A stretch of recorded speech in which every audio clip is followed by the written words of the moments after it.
A close friend of mine once said to me, "Everything bad happens to you, and the only time anything bad ever happens to me is when I'm with you." I said, "So I guess that makes me your most exciting friend, then?" "No, what that makes you is the unluckiest person in the world." "Really? In the world?" I once read this article about a guy who died at the age of 39 when he was struck by lightning for the 3rd time.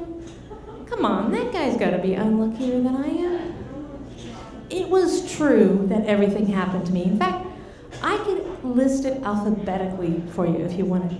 I've been attacked, bullied, and conned, drowned, almost, excommunicated, followed, gunshotted, although no bullet ever hit me and I was not the intended target, still.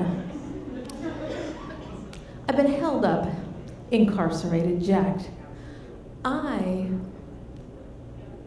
I have been knocked over by not one but 2 cars while riding a bike. I have been lost, both on foreign soil and also embarrassingly close local incidences.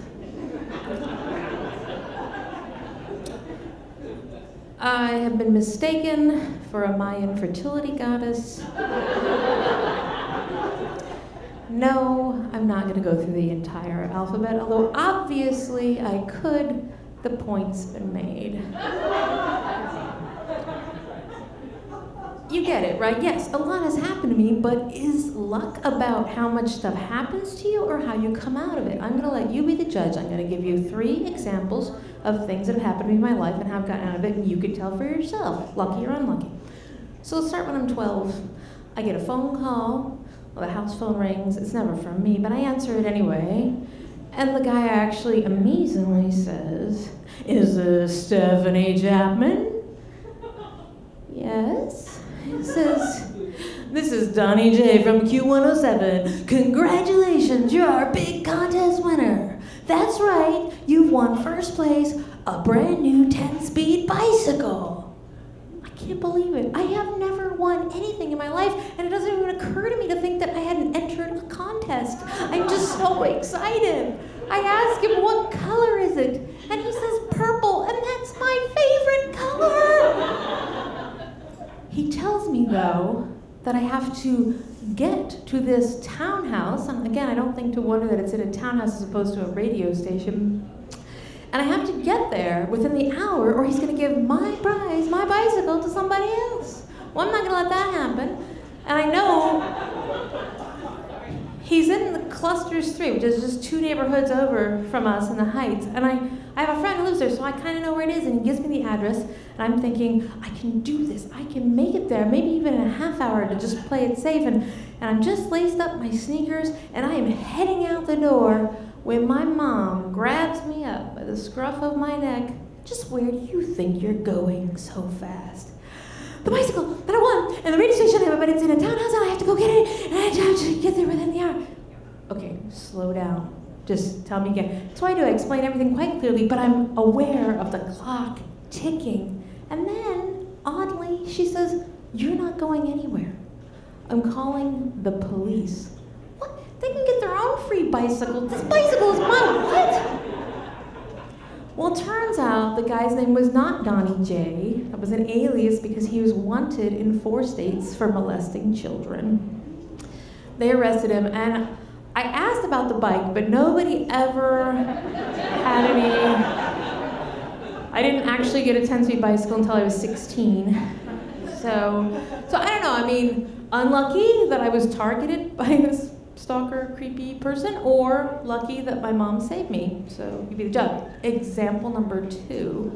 I'm now 18, and I'm home from my 1st year of college. It's over the summer, and this is a beautiful night in DC, and we are going out dancing. I'm meeting friends, and we're feeling so grown up. Anything can happen, world at our feet. And now this is not about luck, because I'm bringing the skills. I'm bringing all the dance moves on the floor.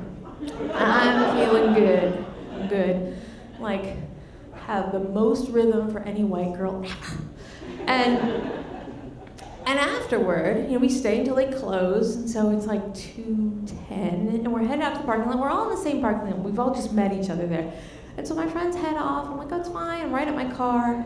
And then I go to stick my key in the car, and it goes in, and it turns, only the lock doesn't. And the key breaks off in the car lock.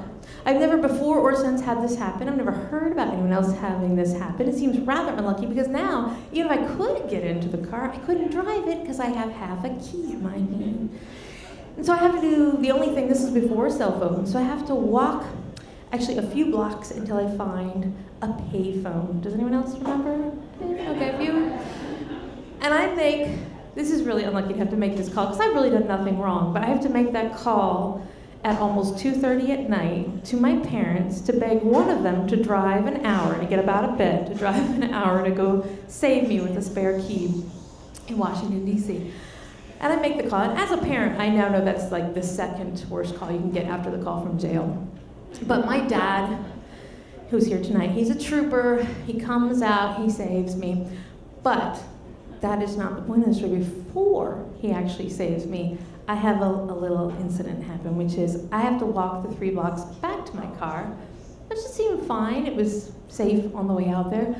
But something happens at 2:30 at night in DC. Things change. All the businesses' lights are out. Things get dark. And I notice as I'm walking, I see this group of young men coming toward me, and they're wearing, they all look kind of Latino, and they're wearing these red bandanas. And I see one of them put on brass knuckles. And then I hear the sound behind me, which on the other side of the road, I look back there because I hear the sound, and it's a guy flicking a chain against his leg like this. And this is a group of men who are all basically black, and they have black bandanas on. And they're saying, "You're not gonna talk that trash, I'll teach you." And I realize they're communicating with each other, and I'm about to be in the middle of this hellstorm, and I'm gonna just get taken, I'm gonna be that, that person that the police say, "Well, we don't know how she was involved."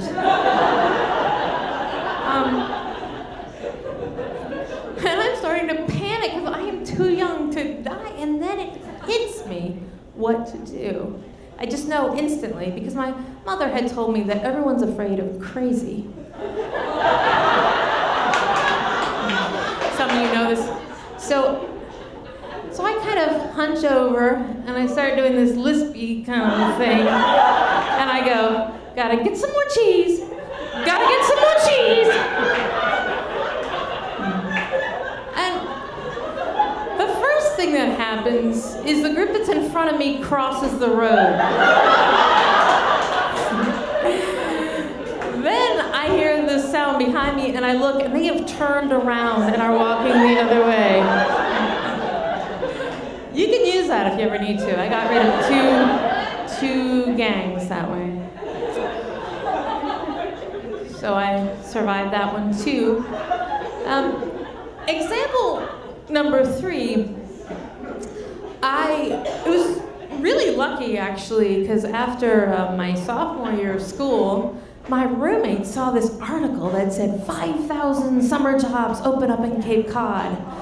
And so we went there to Cape Cod for just 2 of these 5,000 jobs. But apparently like 10,000 people came because there were no jobs anywhere. And that is how I wound up working the night shift at 7-Eleven, which was actually a little on the dangerous side. But you don't think about those things when you're young, especially after you've scared off a couple of gangs.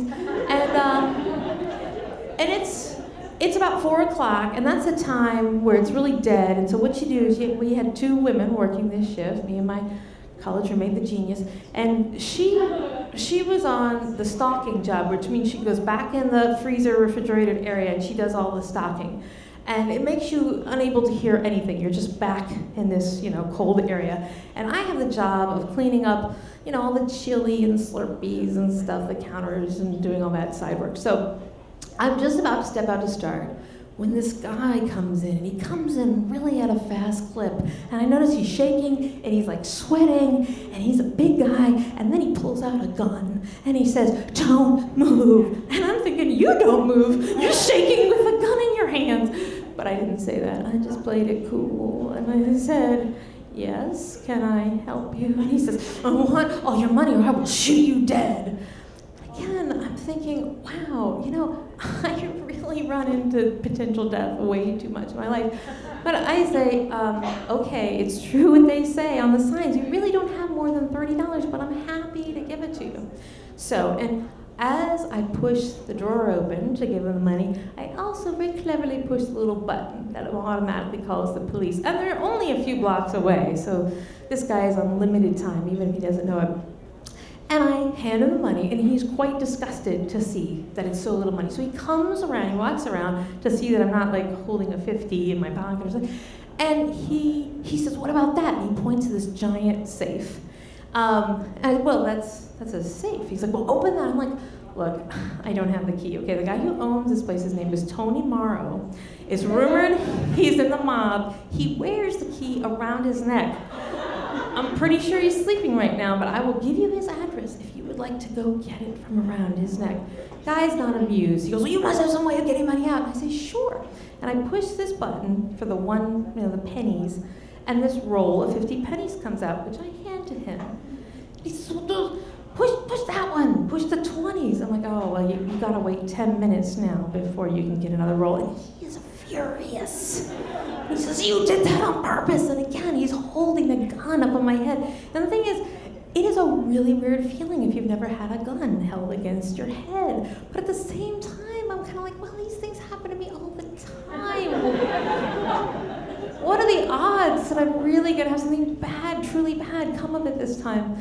And as he's holding it under my head, the cops come in, and they have their guns drawn. And again, I'm thinking, I'm gonna be the person in the middle that goes down. And he does this little move where, he puts the one arm around the neck, just like you might have seen in a TV show, and he's still got the gun in my head. And I'm just thinking, no, I'm not gonna be a hostage. I don't wanna spend any more time with this guy. He is not any fun. So, and this is the moment which, it always seemed fake in movies, but I wanted to shout at them, shoot him in the head, just shoot him.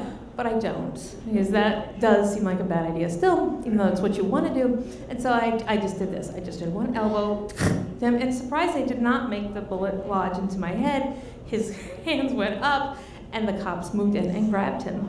And so I was fine. And of course, they drag him out of there, and then my roommate comes out of the refrigerator, and she's like, you haven't done anything. You are so lazy. And I tried to tell her, well, there was this guy who was like kind of, and she's like, oh, please, just, I'll do it. She did it. She actually did the work. And then she was shocked. Like the next day, I got a 25-cent raise for foiling the robbery, keeping all $30 intact. And then my roommate finally believed me. So again, though, unlucky to be held at gunpoint, but no bullet scars, no nothing. So you tell me, because maybe I am the luckiest woman in the world.